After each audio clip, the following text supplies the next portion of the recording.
What you manifest in your mind, you can bring to reality. Andre the Giant documentary on HBO came out last year. Heard a little bit about it and was interested. I'm a self-proclaimed not fan of pro wrestling. I am not a fan of it. I understand why people are. Like I think it's a thing where you have to get into it when you're young, and then it just becomes something you grew up with and you have that nostalgia and love for. I didn't grow up with it, so as an adult, I can't get into it.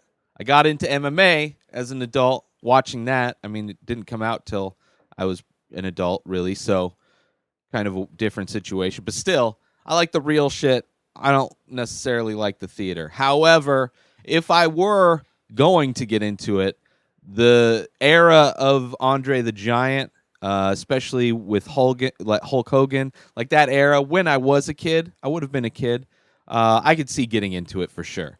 Because watching this documentary, not only are you getting the backstory and the history of Andre the Giant, where he came from, why he became a giant, and what his life was as a giant, you get that. But you also get to see what the history of the WWE pro wrestling in a way, seeing how it started out as, regional shows, and then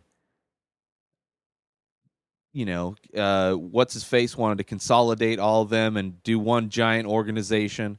But it was interesting that when Andre was going through, I was pictured almost like a comedian on tour going to different clubs around the world. He was going around doing these smaller shows, and each one, because there was no internet, because nobody was covering pro wrestling really on TV or anything like that. Regional stuff kind of stayed regional, so he could change his name.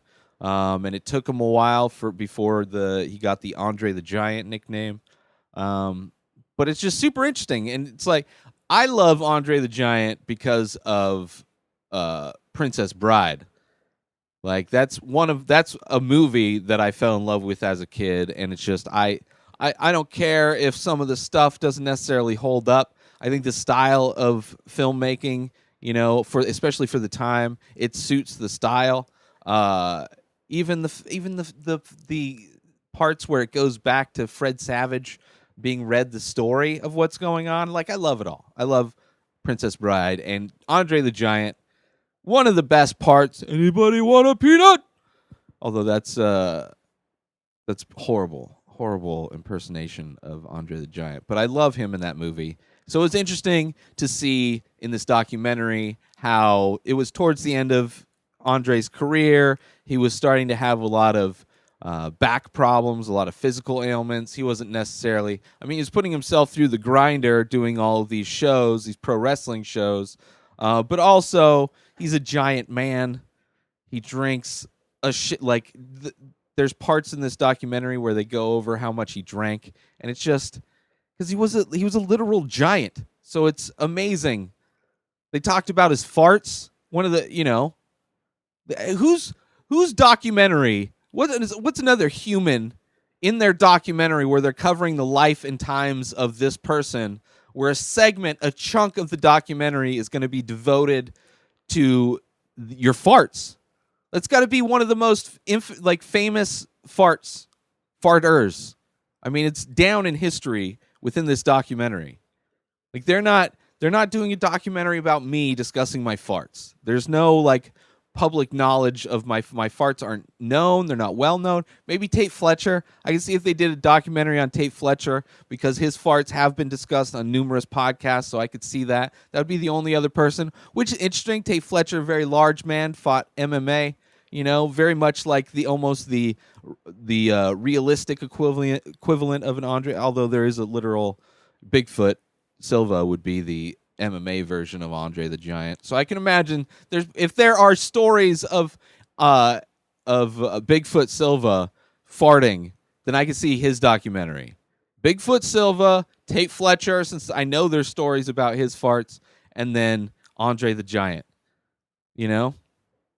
That's like a legacy. Aside from wrestling, okay. Aside from Princess Bride, okay. Like farting. He had a segment of farting in his documentary. I really appreciated that. But it was an interesting documentary. If you have HBO, even if you're not into pro wrestling necessarily, you don't give a shit about it, it's still a good documentary. Because I'm sure if you're my age, you're probably a fan of Princess Bride. Let's face it, it's just one of those cultural things for the slightly. I mean, I'm on the cusp of millennial because I was born. I think millennials start in '81 technically, and I was born in December of 1980. So I'm like, as like Eliza Schlesinger's special, I'm an elder millennial. So I don't know where that movie I don't know if millennials are into it. It's kind of interesting. It's weird getting older and seeing, the millennial kind of how that's evolving, which we're going in with good intentions, I think. Just maybe not the right implementation. But yeah, Andre the Giant documentary.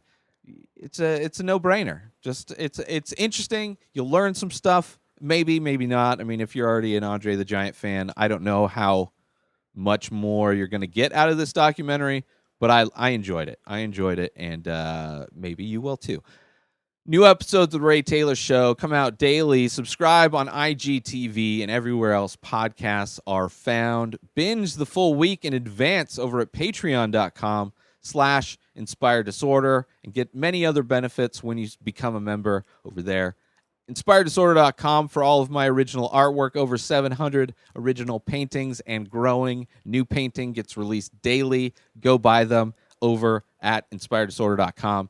At Ray Taylor for me on all social media. Have a wonderful day, everybody. Peace out!